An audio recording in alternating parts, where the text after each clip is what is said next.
Hello, welcome back to Garden Obsessed. My name is Carla. It is the end of week 5 of the Three Rivers Homestead Pantry Challenge, and I actually filmed some meals this week. All right, so before we get into the meals, let's talk about what we purchased this week. So we went to the store twice. So the first time we went, we bought a bag of Tostitos. You'll see what we did with those when we get to the food part, but they were $3.69.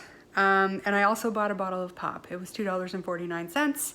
I could have saved some money by going to the dollar store, but we weren't there, so we purchased that. That's what we got. So that was $6.18 that trip. The second time that we went, there was a couple of things we were out of. I was out of cocoa. I had used the rest of our cocoa. It was one of my brother's best friends was turning 40. So my mom kind of has this reputation for cakes, and she needed me to make some accompanying cupcakes. So I'll show you a picture of those. They are poop emojis. But I used the rest of my cocoa. We were also really low on sugar, just regular white sugar. I don't use a ton of sugar. Usually, you know, at Christmas time with Christmas baking and stuff is usually the only time I use a lot of sugar, other than maybe if I'm making jam and there's sugar in the jam. Other than that, it's like, you know, a tablespoon here, a tablespoon there. I use sweeteners in my coffee and tea and stuff. So we were very low on sugar, so we did pick up a sugar that will last us a super long time. So the cocoa was like $5. I think it was $4.99. The sugar was like $4. And this week there were 2 really good sales. So we really like mushrooms. They were, you know, like the regular pint size for 94 cents each. So we picked up 2 of those. And lean ground hamburger was on for $3.44 a pound. They were in about 3-pound packages, 2.5, 3 pounds, something like that. So we picked up 2 of those, and at $3.44 a pound, it came to $16.93. So that trip out to the grocery store was $21.92. So altogether for week 5, we spent $28.10. Totally happy with that. Yeah, so that's what we spent on groceries. Now, what did we eat this week? I'll go ahead and play those clips for you now, and then we'll talk about some of the other things that we ate this week. Okay, we're trying something different this week. I'm very much an out of sight, out of mind kind of person, so I pulled some things out that I want to try to focus on this week. So I pulled out our smoothie mix of flax, hemp hearts, chia, and psyllium husk. Pulled out a can of tuna, and then I've got some dinner things. So I want to try to make a chili again. This time it'll be like a more traditional chili. This is actually Jarrett's mother's recipe. She puts tomato soup in hers. Have you guys ever done that? So I'm adding these roasted red peppers, and I also have some canned serranos in the fridge already open that I'm going to throw in there for an easy meal this week.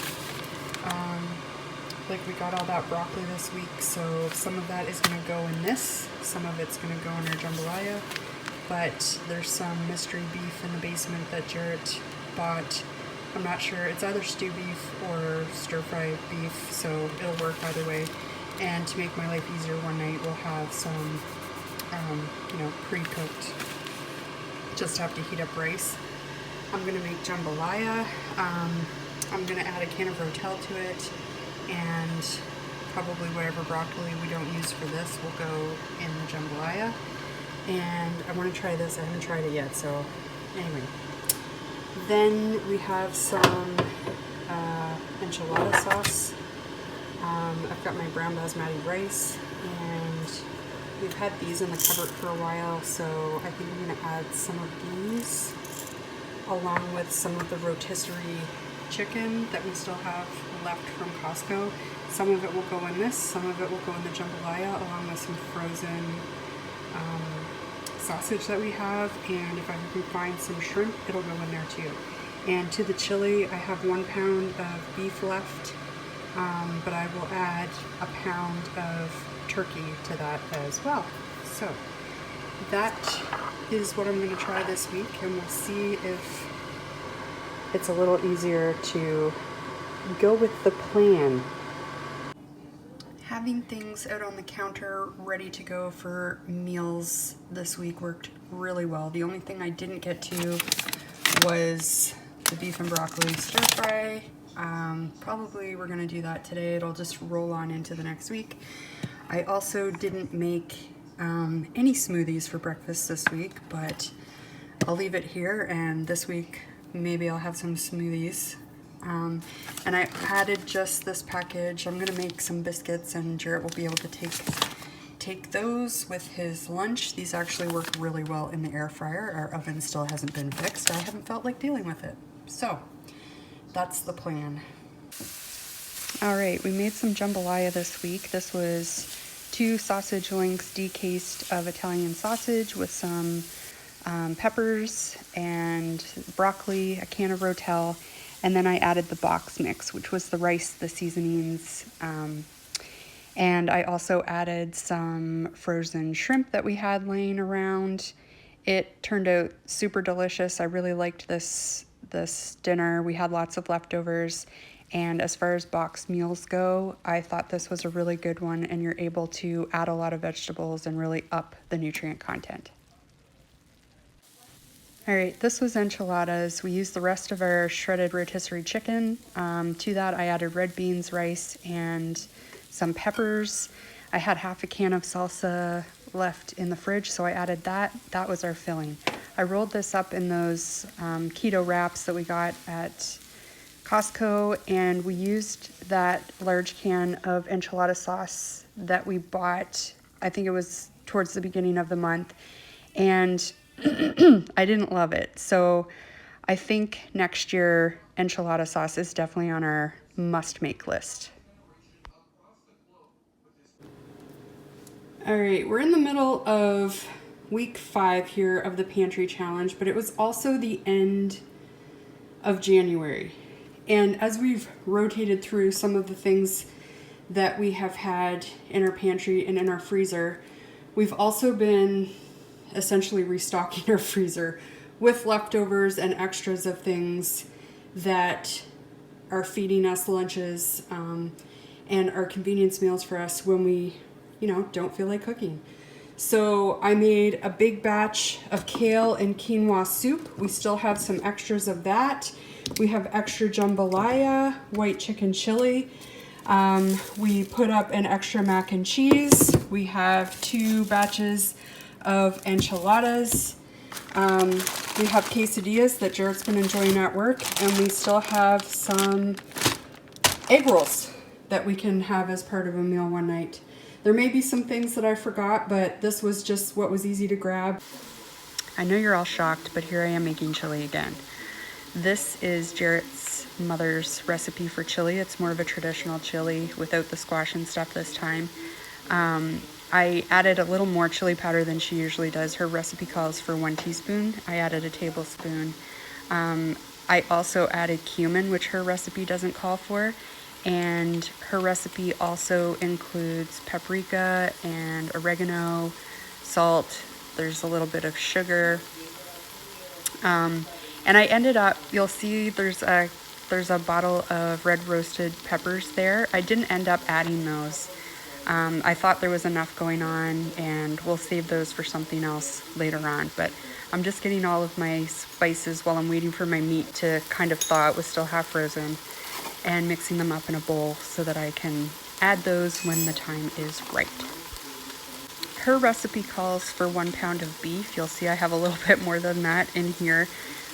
We had under a pound of beef, and that was our last bit of hamburger. So to that, I added a pound of ground turkey as well. One of Jarrett's complaints last time was that he likes a thicker chili, so I made sure to make it nice and thick. And I left this clip in there because Lola's adorable, and who doesn't need a little puppy lift every now and then? She was hoping I'd drop some, I know she was, but I was careful. I have a bunch of diced frozen onions in the freezer, so I added some of those while I was cooking my meat so they would get nice and translucent, and just stirring that in and letting the beef cook and brown before I add the rest of the ingredients.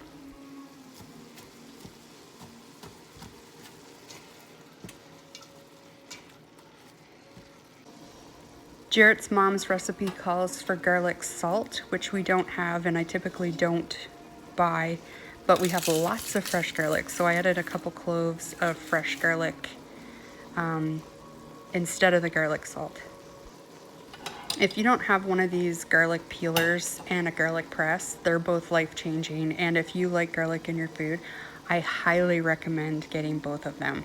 I've had the garlic press a lot longer than I've had the peeler, and the peeler is hands down the easiest way, I think, to peel garlic. I've tried the bowl trick and the jar trick, like shaking it, and that has never worked for me, but the peeler never fails.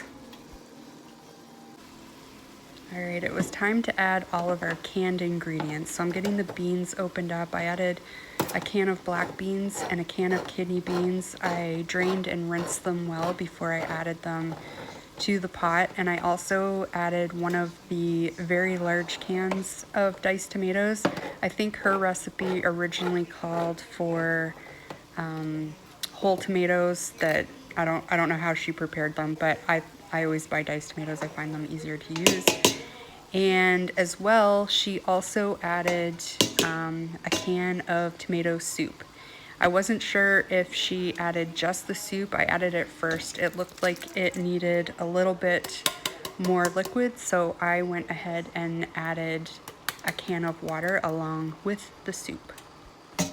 I held back on the tomato paste. I wasn't sure if I was going to need it or not. In the end, I did end up adding it. But here I am adding some chopped up serranos that we had canned. There was an open can in the fridge. So I'm giving those a stir in and trying to decide if I'm gonna add that tomato paste. I did decide that it needed it, so here I am just adding the tomato paste. I'm not sure if I hadn't added that can of water, maybe I wouldn't have needed the paste, although her original recipe does call for it, so I should have just trust Elaine, Carla, and just add the tomato paste. It was pretty much complete at this point. I just stirred that in and let it simmer for 20 to 25 minutes and served it up with a little bit of sour cream and cheese sprinkled on top, and we ate it a few times. All right, I hope you enjoyed those videos. I will try to continue filming a few things, you know, throughout the weeks. Sometimes it's hard for me to remember, and sometimes, you know, it's just chaos and it's just not worth trying to film, but I will try. So we'll go through breakfasts first. We had the very last avocado for avocado on toast. And we went through another boiled egg phase. We had those a couple times. We had crepes one morning, which was super delicious. I definitely want to, you know, make more crepes and get a little adventuresome with some of the fillings and things. And that was breakfasts. Didn't get around to making any smoothies like you saw, but that is on my list for week 6 to try to have at least once or twice this week. For lunches, some of the things that you saw in the video, we ate multiple times. So I had jambalaya multiple times. I had chili multiple times. I wasn't crazy about the enchiladas. Jarrett finished those, and the 2 that are in the freezer, I think we'll make those some weekend that we have the kids, because I think my stepson will actually really like them too.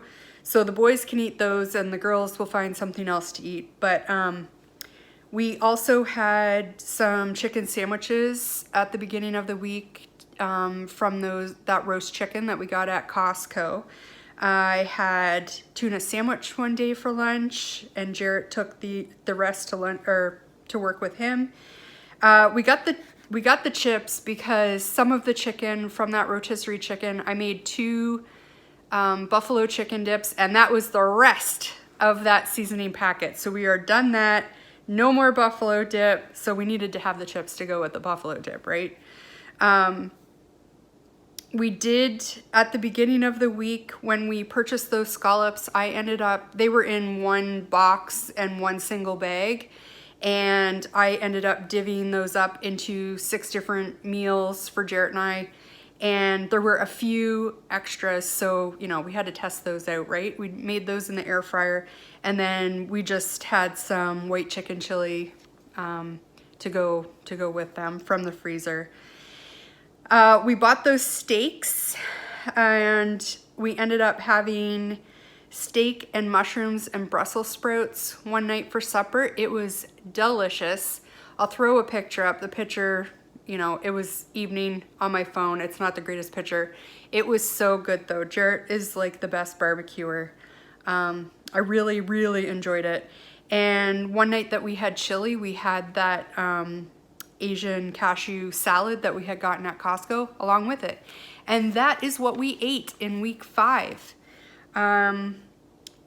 Already, I'm gonna say I'm loving the no rules and no pressure on myself. I know there's no official rules to the challenge, but we're right on par with what we were spending last week, and I found it, or last month, and I found it a lot more stressful to try to stick to a number. You know, I'm totally happy with, you know, what was it? We spent $28, and that included a bunch of hamburger. Like that will be, you know, all we'll need for the next month. And yeah, I'm just already enjoying this much better. I think that's everything I have to tell you this week. I hope you enjoyed it.